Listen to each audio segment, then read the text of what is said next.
আমাদের ভার্সিটিতে সেদিন পহেলা ফাল্গুন উপলক্ষে বসন্তের মেলা বসেছিল। হ্যালো এভরিওয়ান, আসসালামু আলাইকুম। মেলাটা মূলত বসেছিল ভার্সিটির প্লাজা এরিয়াগুলোতে। এখানে ড্রেস আইটেম থেকে শুরু করে এভরিথিং, বিভিন্ন ধরনের আইটেমসই পাওয়া যাচ্ছিল। এই যে আমি প্রথমে ড্রেসের আইটেমে চলে গেলাম, এখানে ড্রেস দেখছিলাম কী ধরনের ড্রেস এখানে পাওয়া যাচ্ছে।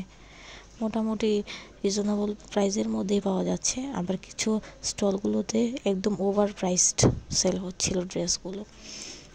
দেন আমি আবার অর্নামেন্টসের এখানে চলে আসলাম। এখানে দেখছিলাম কী ধরনের অর্নামেন্টস সেল হয়, কি ভালো লাগবে, যদি ভালো লাগে কোনো কিছু তাহলে নিয়ে নিব আর কি।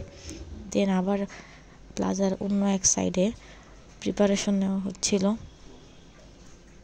কনসার্টের জন্য।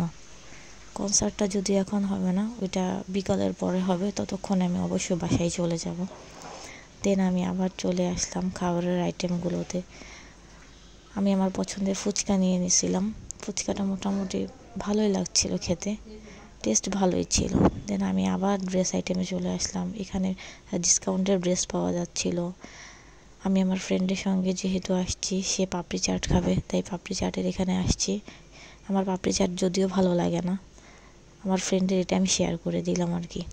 দেন আমরা আবার চলে গেলাম অর্নামেন্টসগুলো দেখতে। ছোট ছোট কিউট বিভিন্ন জিনিস পাওয়া যাচ্ছিল। Thank you so much.